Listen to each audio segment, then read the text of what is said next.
जय हिंद दोस्त, कैसे हैं आप लोग। उम्मीद है कि आप लोग बहुत ही अच्छे होंगे और अच्छे हों क्यों नहीं, क्योंकि आपको क्लास 10 का पढ़ाई जो करना है और बहुत ही जोश के साथ करनी है। तो स्वागत है आपका अपने परिवार मैथ वाला सोल्यूशन में।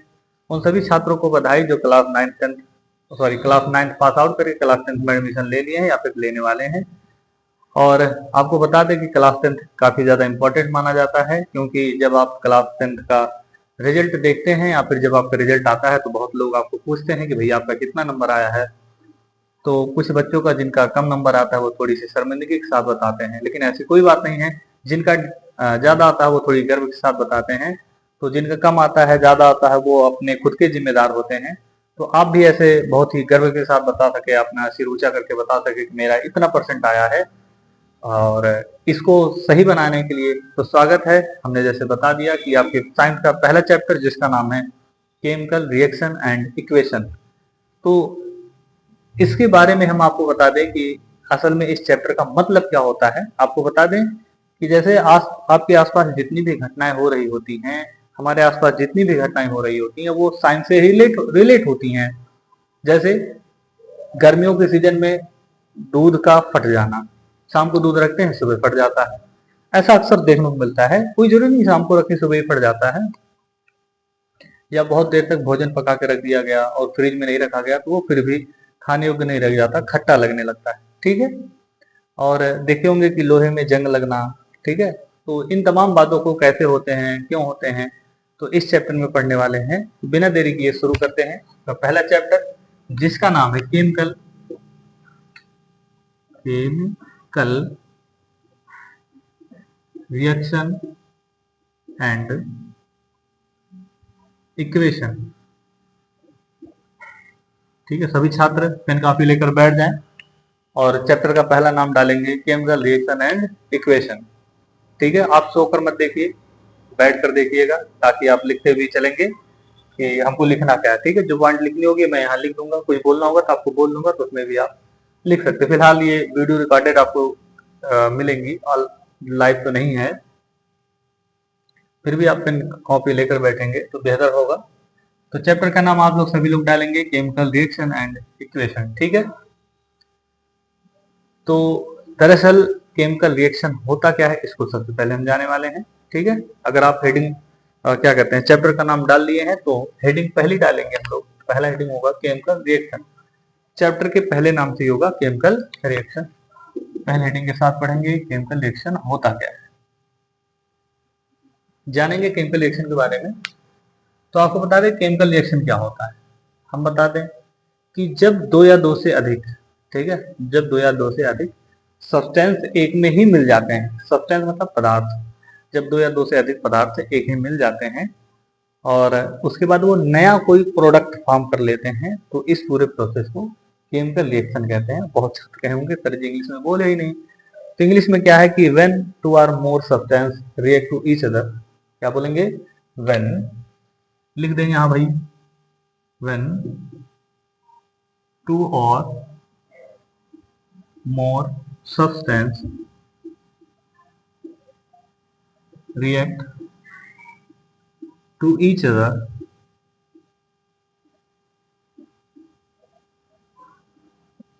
form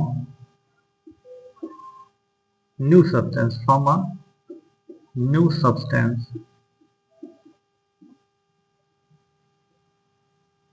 ब्रैकेट में प्रोडक्ट लिखिए, pro new substance. This process, this is known as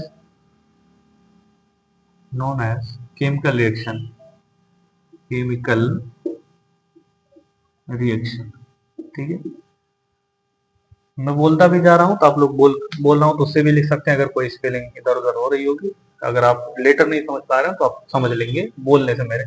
क्या बोला गया, when two or more substance react to each other, जब दो या दो से अधिक सब्सटेंस एक दूसरे से रिएक्ट करते हैं, रिएक्ट मतलब आपस में मिलते हैं, फॉर्म अ न्यू सब्सटेंस, तो नए पदार्थ का निर्माण करते हैं, नए सब्सटेंस का निर्माण करते हैं जिसे हम प्रोडक्ट कहते हैं। तो इस पूरे प्रोसेस को केमिकल रिएक्शन बोला जाता है। जैसे देख लीजिए एग्जांपल में क्या है, अगर हमारे पास एक सोडियम है, सभी छात्रों को सबसे पहले जो एलिमेंट नेम है 1 से लेकर 20 तक का, मतलब 1 से लेकर 20 तक तो याद ही होना चाहिए। ठीक है, तभी आप इस चैप्टर को बेहतर कर पाएंगे। इस चैप्टर को बात छोड़िए कि जो भी केमिस्ट्री के चैप्टर हैं क्लास 10th में उनको आप कर पाएंगे, नहीं तो फिर दिक्कत होने वाली है।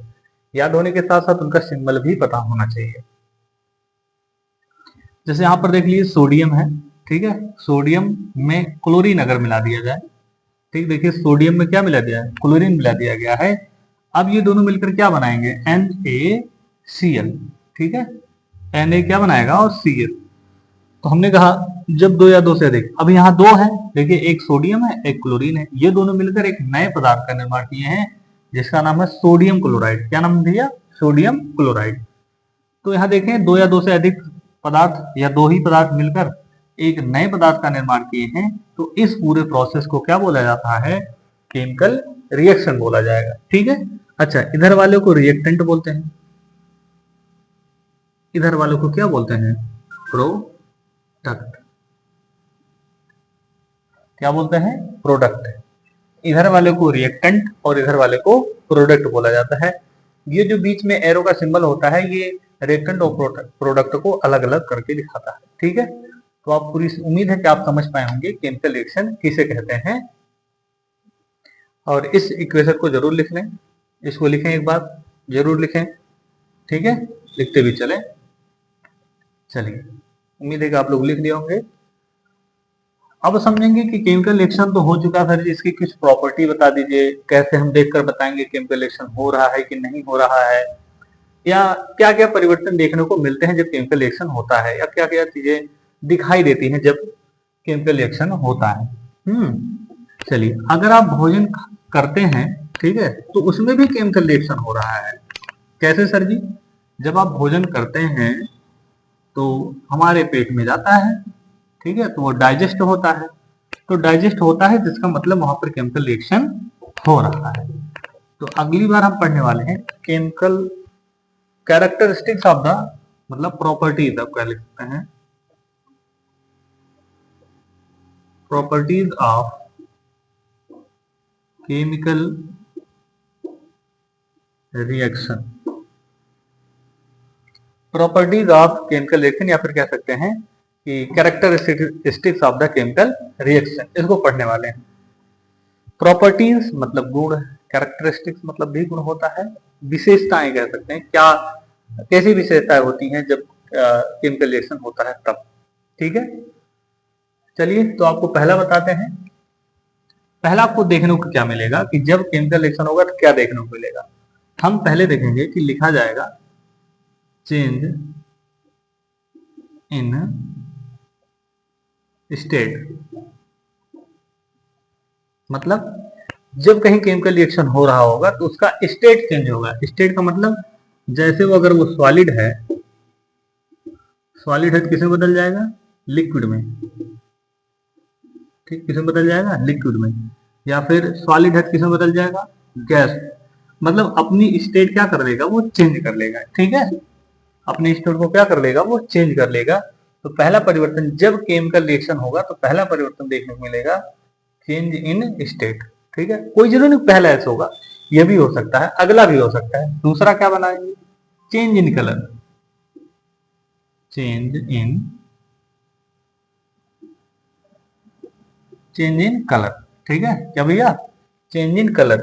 चेंज इन कलर का मतलब क्या होता है, जब कहीं केमिकल रिएक्शन होगा तो उसका मान लेते हैं पहले कलर येलो रहा होगा, बाद में वो ब्लू भी हो सकता है, पहले रेड होगा, हो सकता है बाद में ब्लू हो जाए, तो वहां भी केमिकल रिएक्शन देखने को मिलता है। जैसे आपको बता दें कि जैसे आप कभी खाना खा रहे होते हैं और सफेद शर्ट पहने हुए या कपड़े पर जब कभी सब्जी गिर जाती है और उसको जब धुला जाता है डिटर्जेंट पाउडर से, तो पहले तो येलो कलर का होता है, बाद में वो कलर चेंज हो जाता है, जिसे भूरे कलर का भी कह सकते हैं, वो भूरे कलर का हो जाता है। ठीक है, तो कलर चेंज हुआ, वहां भी केमिकल रिएक्शन हुआ, क्योंकि जो डिटर्जेंट है वो बेस है। ठीक है, और वहां पर जो होगा इस तरीके से वो कलर चेंज हो जाता है। तो वहां पर भी आप देख पाएंगे कि दूसरा जो परिवर्तन देखने को मिलेगा चेंज इन कलर, कब, जब केमिकल रिएक्शन होगा तब। अगला देखते हैं, change in temperature.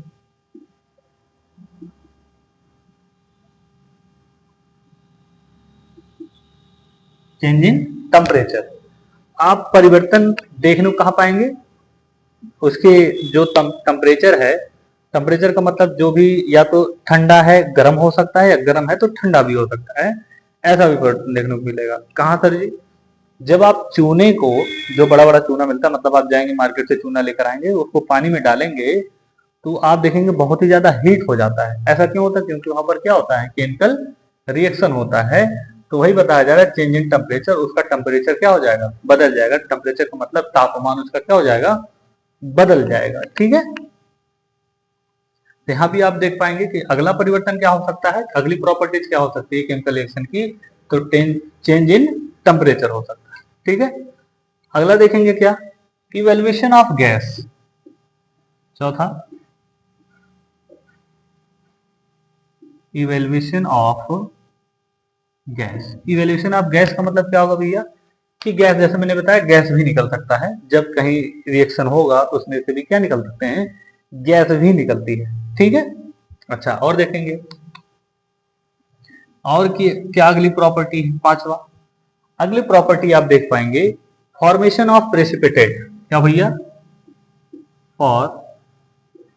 Formation of preci formation of precipitate. ठीक है, फॉर्मेशन ऑफ प्रेसिपिटेट है। ठीक है, फॉर्मेशन ऑफ प्रेसिपिटेट। भैया थोड़ा सा स्पेलिंग गलत है,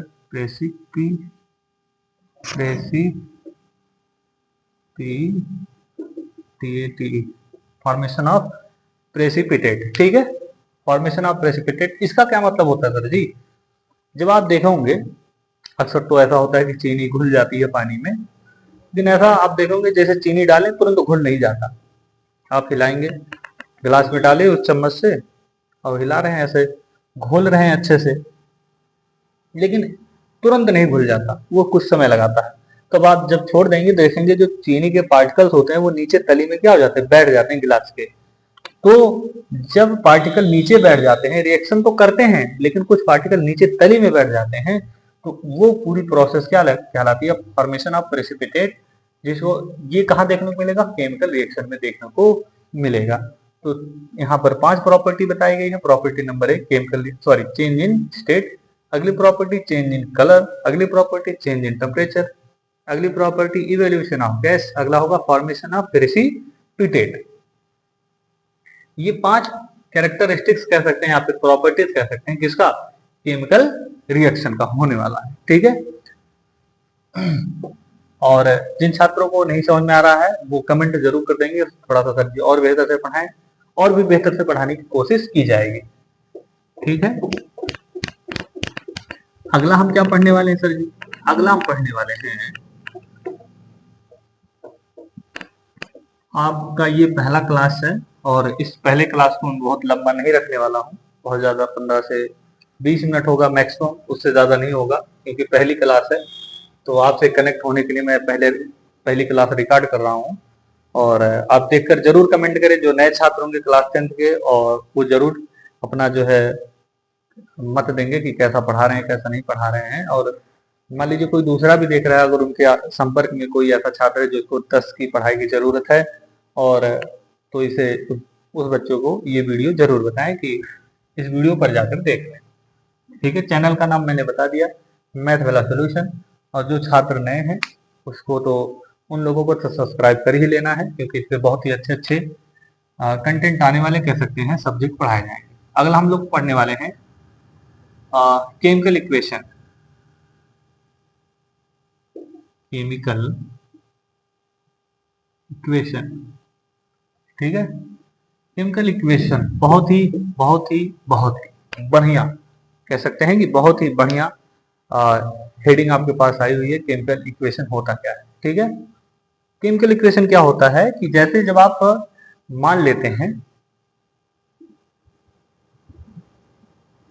मेथेन, ठीक है, क्या भैया, मेथेन,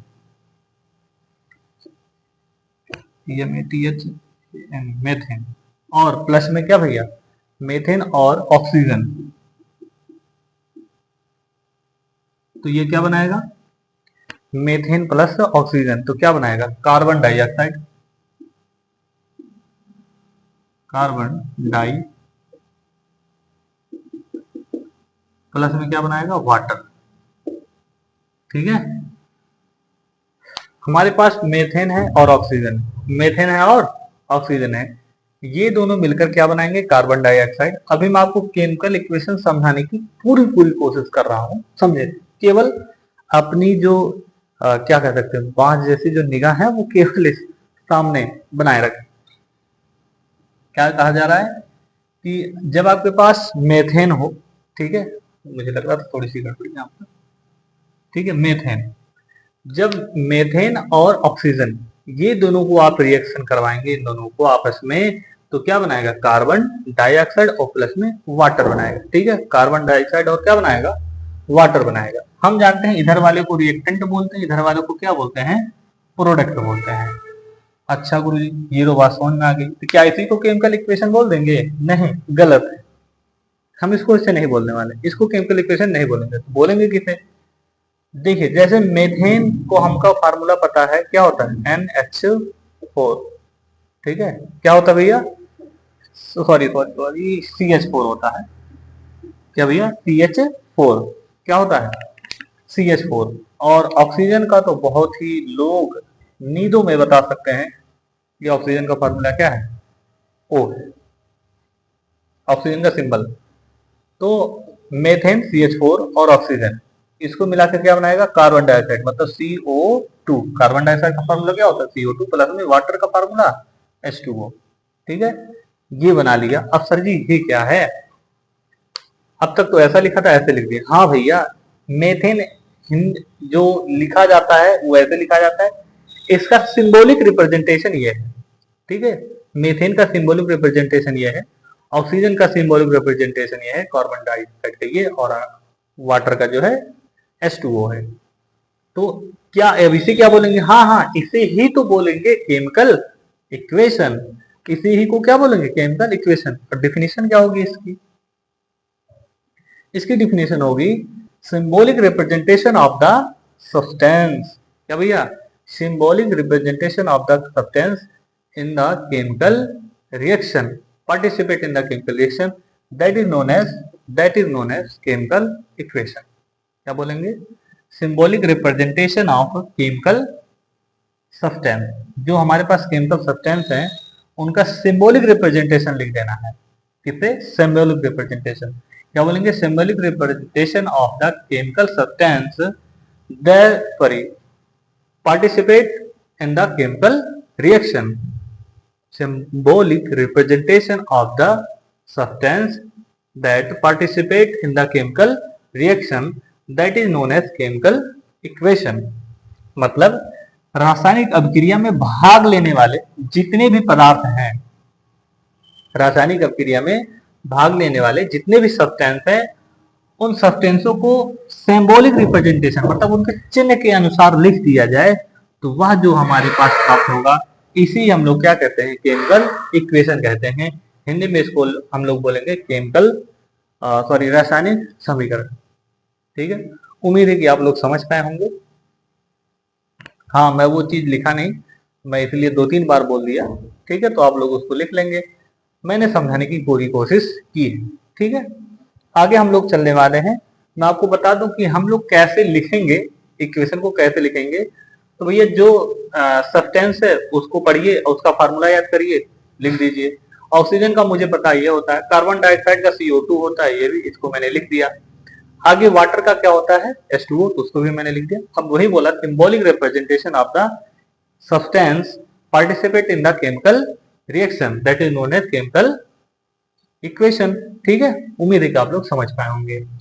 तो चलिए, अच्छा आगे हम क्या पढ़ने वाले हैं, आगे तो समझो एग्जाम में 100% 2 नंबर का तो आना पक्का है। जो आगे पढ़ने वाले हैं क्या है, पहले इसको रेज करिए। आगे हम लोग पढ़ने वाले हैं balance chemical equation, balance chemical equation.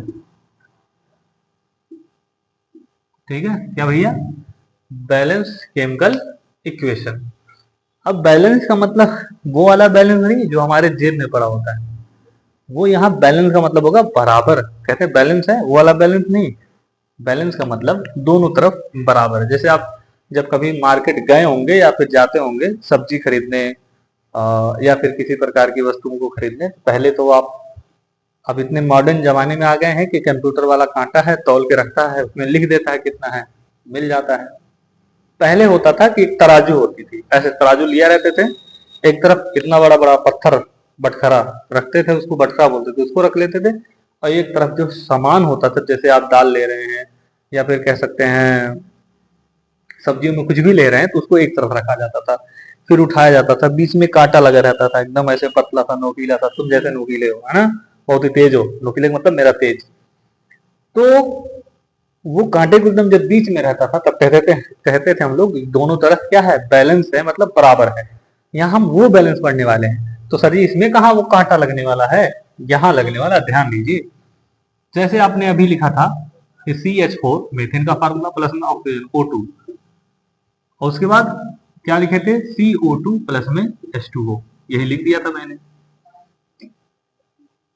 Previous equation को आप देखेंगे, अभी जो मैंने लिख के फिर से वही लिख दिया हूं, ये मैंने लिख दिया। अब ये जो बीच में एरो लगा है वो कांटे की तरह काम करेगा, मतलब एकदम बिल्कुल बीच वाला, ठीक है भैया।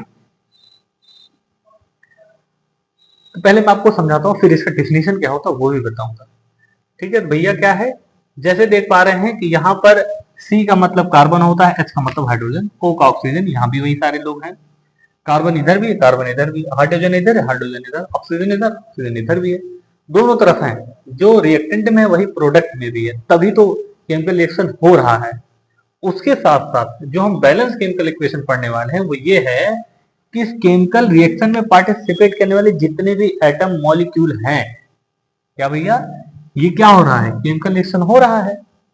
तो केमिकल रिएक्शन में पार्टिसिपेट करने वाले जितने भी मॉलिक्यूल एटम हैं, जितना रिएक्टेंट में है उतना प्रोडक्ट में भी होना चाहिए। मतलब अगर रिएक्टेंट में कार्बन 10 लोग हैं तो प्रोडक्ट में भी कार्बन कितने लोग होने चाहिए, 10 लोग होने चाहिए। अगर रिएक्टेंट में हाइड्रोजन 4 है तो इधर भी 4 होना चाहिए। ऑक्सीजन रिएक्टेंट में अगर 5 है तो इधर भी कितना होना चाहिए, 5 होना चाहिए। ठीक है छात्र। तो अभी मैं देखता हूं कि क्या यहाँ बैलेंस है। बैलेंस का मतलब यही है कि दोनों तरफ जो पार्टिसिपेट कर रहे हैं इस केमिकल रिएक्शन में पार्टिसिपेट करने वाले जितने भी एलिमेंट हैं, जितने भी एटम है, जितने भी मॉलिक्यूल हैं, इनका नंबर जितना रिएक्टेंट में है उतना ही कितना होना चाहिए, प्रोडक्ट में भी होना चाहिए। तो अब देखते हैं, काउंट करते हैं। इधर कार्बन 1 है, इधर भी कार्बन 1 है, अभी तो मामला बराबर चल रहा है। ठीक है, हाइड्रोजन इधर 4 है, 4 है, इधर देखते हैं हाइड्रोजन कितना है। ओहो, इधर तो हाइड्रोजन कितने हैं, 2 ही हैं। ठीक है, कितने हैं, 2, मामला गड़बड़ हो रहा है। अब मैं अगर यहाँ 2 लगा देता हूं, ठीक है, यहाँ आगे ही 2 लगाया जाएगा, ऐसे नहीं कि हाँ इरेज करके 4 लगा दोगे, गलत, फार्मूला ही चेंज हो जाएगा। फार्मूला हमको नहीं चेंज करना है, हमें यहाँ लिख देने से अब ये हो जाएगा 2 मॉलिक्यूल हैं, किसके, वाटर के। वाटर कितने मॉलिक्यूल, 2 मॉलिक्यूल है। अब देखो कार्बन 1 था, कार्बन 1 है, हाइड्रोजन 4, तो इधर भी हाइड्रोजन कितने हो गए, 4 हो गए।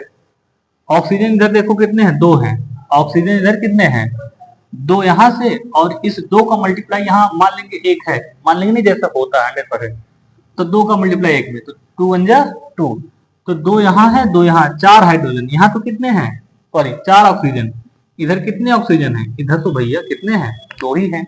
अगर मैं यहाँ 2 लगा देता हूं तो अब ऑक्सीजन कितने मॉलिक्यूल, 2, यहाँ भी देखो 2 का मल्टीप्लाई करो, 2 दूना 4, ऑक्सीजन कितने, 4, इधर भी ऑक्सीजन कितना, 4। ये क्या हो गया, बैलेंस हो गया। क्या बैलेंस हुआ है, केमिकल इक्वेशन। अभी तो हमने बताया था ये केमिकल इक्वेशन है ना, तो केमिकल इक्वेशन को हमने क्या कर लिया, केमिकल इक्वेशन को हमने क्या कर लिया, बैलेंस कर लिया। तो बैलेंस केमिकल इक्वेशन क्या होता है कि बैलेंस केमिकल इक्वेशन क्या होता है भैया, a balanced chemical equation is that in which the total मतलब कुल, the total number of the atom or element equal on the both side, equal on the both side, both side मतलब दोनों side है, तो equal number of the both side, that is known as chemical balance chemical equation. Balance chemical equation क्या होता है आपको फिर से बता दें कि इन विच केमिकल रिएक्शन, ऐसे बोलेंगे इन विच केमिकल, बड़ा सा नहीं बोलेंगे, छोटा सा बोलेंगे, कैसे बोलेंगे, in which chemical reaction, in which chemical reaction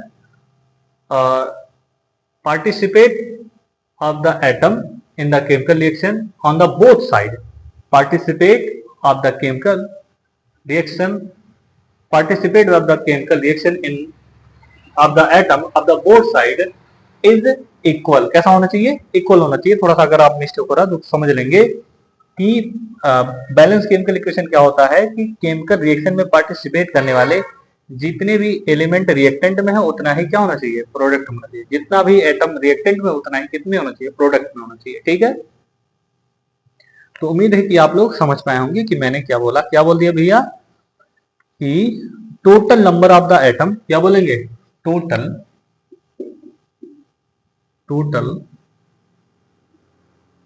number of the atom,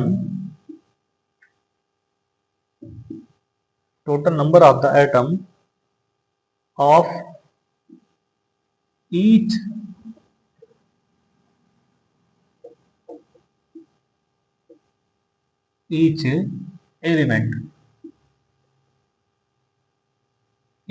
element, are equal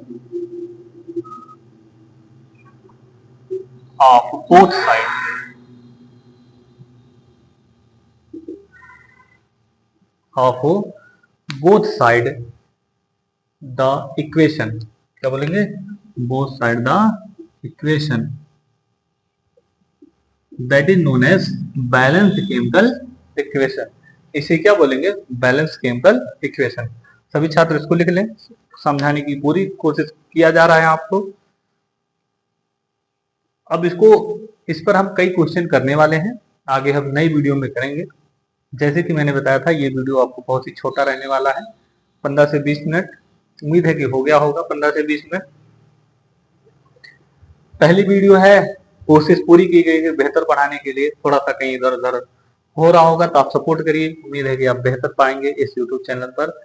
तो अपना कमेंट जरूर करेंगे, अपना प्यार जरूर देंगे कि मैं पढ़ा कैसे रहा हूँ और ठीक कैसे रहा हूँ। अगर राइटिंग में थोड़ी सी मिस्टेक होगी तो आप उसको कहेंगे तो मैं उसमें सुधारने की कोशिश करूंगा, अच्छा लिखने की कोशिश करूंगा।